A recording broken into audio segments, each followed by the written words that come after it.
जय हिंद दोस्तों, आप सभी का हमारे अपने चैनल लर्न एंड फ्लोरिश पे हार्दिक स्वागत है। तो आज हम पढ़ेंगे फेजेस ऑफ मून, चंद्रमा की कलाएं। तो ये क्या होता है? देखिए, पृथ्वी से कभी चंद्रमा हमको देखिए बिल्कुल नहीं दिखाई पड़ रहा है, बिल्कुल नहीं दिखाई पड़ता है, कभी थोड़ा सा दिखाई पड़ता है, कभी आधा दिखाई पड़ता है, कभी थोड़ा उससे ज़्यादा और कभी पूरा दिखाई पड़ता है। तो यही है चंद्रमा, फेजेस ऑफ मून।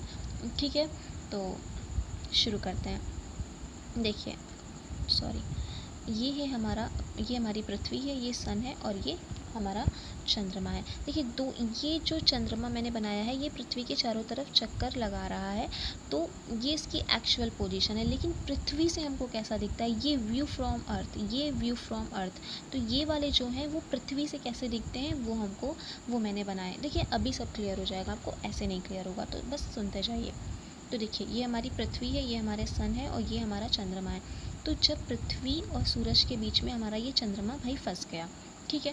अब जब चंद्रमा के पास खुद का प्रकाश तो होता नहीं है कि वो हमें खुद से मतलब कि इल्यूमिनेट करेगा। तो चंद्रमा जो है वो सूरज से प्रकाश लेता है। देखो, 3D में इमेजिन करिएगा आप लोग, ठीक है। तो ये पूरा चंद्रमा है, ये पूरी पृथ्वी है। तो पृथ्वी से चंद्रमा का कौन सा पार्ट दिख रहा है? ये वाला पार्ट दिख रहा है। देखिए, बॉल आप लेंगे तो बॉल अगर आपने एक बॉल के सामने दूसरी बॉल रखी तो पूरी बॉल तो नहीं दिखेगी ना, उसका सिर्फ आधा पार्ट दिखेगा। तो वैसे ही चंद्रमा को समझिए, तो केवल आधा पार्ट दिख रहा है। ये पृथ्वी से ये वाला पोर्शन दिख रहा है। कौन सा पोर्शन दिख रहा है? देखिए, ये इधर जो डार्क वाला है वो पोर्शन पृथ्वी से दिख रहा है। अब उस पर सूरज का प्रकाश पड़ रहा है? नहीं पड़ रहा है। तो वो प्रकाशमान हो पाएगा? नहीं हो पाएगा। तो पृथ्वी से चंद्रमा कैसा दिखेगा हमको? ऐसा दिखेगा, पूरा ही अंधेरा, चंद्रमा दिखेगा ही नहीं। मतलब क्या है? ये अमावस्या हो गया।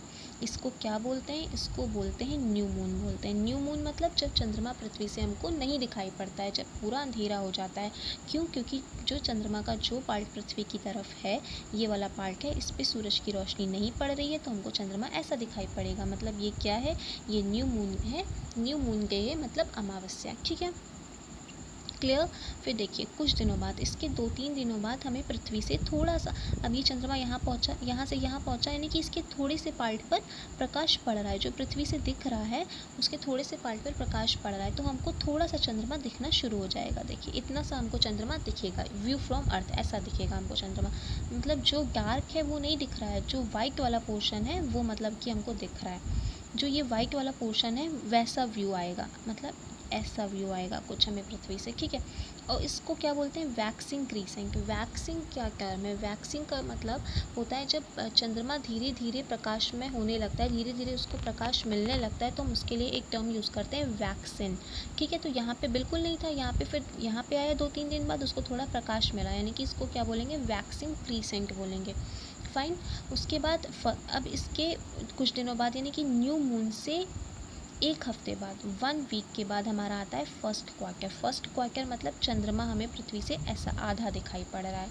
समझ आई? न्यू मून से कितने दिन बाद? 1 वीक बाद। 1 वीक बाद, फाइन, याद रखिएगा इसको। उसके बाद अभी यहाँ पे चंद्रमा में आधा दिख रहा है, अब उसके बाद वैक्सिंग गिबस मतलब और प्रकाश में हो गया, तो हमें आधे से ज़्यादा दिखाई पड़ने लगा। देखिए, ये चंद्रमा, ये पृथ्वी है, ये चंद्रमा है। ये पृथ्वी के सामने ये वाला पोर्शन है, और इधर से देखिए थोड़ा, हाँ, ये सूरज की, जस्ट अ मिनट, और ये सूरज की रोशनी पड़ रही है, तो हमें सूरज की रोशनी इस पर पड़ रही है, तो हमें पृथ्वी से दिखाई पड़ेगा ना। तो आधे से ज़्यादा का पार्ट हमें पृथ्वी से दिखाई पड़ रहा है। वैक्सिंग गिबस, वैक्सिंग टर्म मतलब चंद्रमा को धीरे धीरे प्रकाश मिल रहा है, उस टर्म के लिए यूज़ करते हैं। उसके बाद अभी हमें आधा दिखाई पड़ रहा था, अभी आधे से ज़्यादा दिखाई पड़ रहा था, अब हमें फुल मून दिखाई पड़ने लगा, मतलब अब एक सीध में आ गए। देखिए, सूरज, पृथ्वी और चंद्रमा एक सीध में है, मतलब कि जो भी पोर्शन चंद्रमा का पृथ्वी के सामने है उस पर सूरज की रोशनी पड़ रही है, वो प्रकाशमान हो रहा है, तो हमें कैसा दिखाई पड़ेगा? ऐसा दिखाई पड़ेगा, पूरा चंद्रमा दिखाई पड़ेगा। क्या बोलते हैं इसको? इसको बोलते हैं फुल मून, मतलब पूर्णिमा का दिन। ठीक, क्लियर है ना बात? फुल मून और न्यू मून और फुल मून के बीच में कितना डिफरेंस होता है? 2 वीक्स का डिफरेंस होता है। New moon to first quarter 1 week का डिफरेंस होता है, और फिर first quarter to full moon 1 week. यानी कि new moon to full moon कितना डिफरेंस हुआ? 2 वीक। मतलब कि न्यू मून से फुल मून में 2 वीक का डिफरेंस होता है। ठीक है, अभी हम एक टर्म, यहाँ से यहाँ तक हमने एक टर्म यूज़ किया, वैक्सिंग, मतलब कि धीरे धीरे चंद्रमा को प्रकाश मिल रहा है, वो प्रकाश में हो रहा है। अब हम यहाँ से यहाँ तक टर्म यूज़ करेंगे, वैनिंग। वैनिंग मतलब धीरे धीरे चंद्रमा अपना प्रकाश खो रहा है। ठीक है, देखिए यहाँ पे पूरा था चंद्रमा, अब यहाँ पे चंद्रमा आया, अब वैनिंग गिब्बस मतलब धीरे धीरे प्रकाश कम हो रहा है। पूरा चंद्रमा दिख रहा था, अब यहाँ पे इतना पार्ट उसका फिर अंधेरे में हो गया, हमें केवल इतना वाला पोर्शन पृथ्वी से दिख रहा है।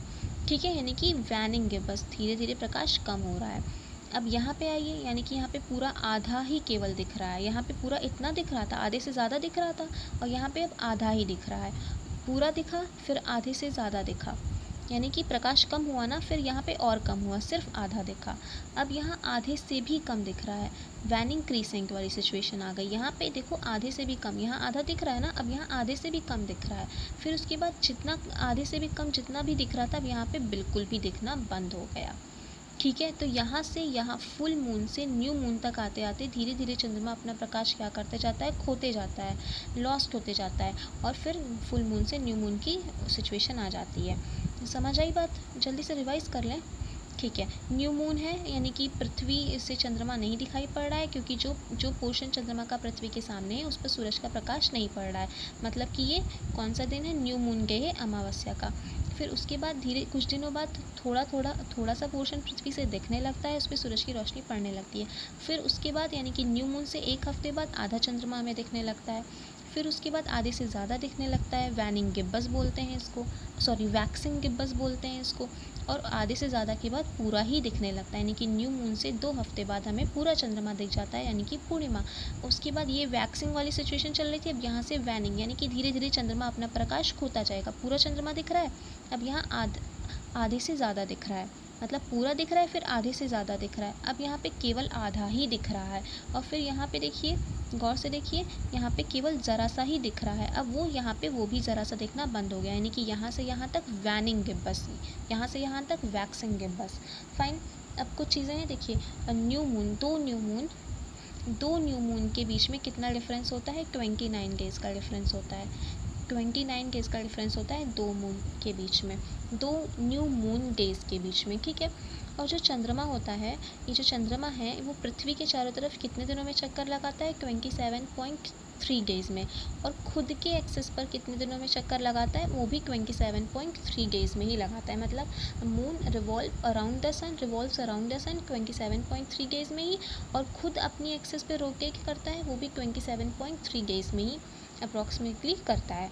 ठीक है, सो फ्रेंड्स, अगर थ्योरी से बताते, लाइन बाय लाइन लिख के बताते वैनिंग गिब्बस क्या होता है, न्यू मून क्या होता है, तो वो आपको याद करना पड़ता, वो चीज़ें बहुत ही बोर हो जाते हैं आप लोग। तो आपको थ्योरी तो कहीं भी किताब में, गूगल पे कहीं मिल जाएगी, लेकिन मैंने कोशिश की है कि आपको इस तरह से थोड़ा सा 3D में तो नहीं हो पाया, लेकिन इस तरह से बताएं। तो अगर आपको ये मेरा एफर्ट अच्छा लगा और आपको अगर समझ में आया हो तो प्लीज़ लाइक करें और शेयर करें, और मेरे चैनल को सब्सक्राइब करें। और भी मैं वीडियोज़ आपको एग्ज़ाम से रिलेटेड दूँगी, जो कि आपके एग्ज़ाम्स में बहुत हेल्पफुल होंगी। जय हिंद।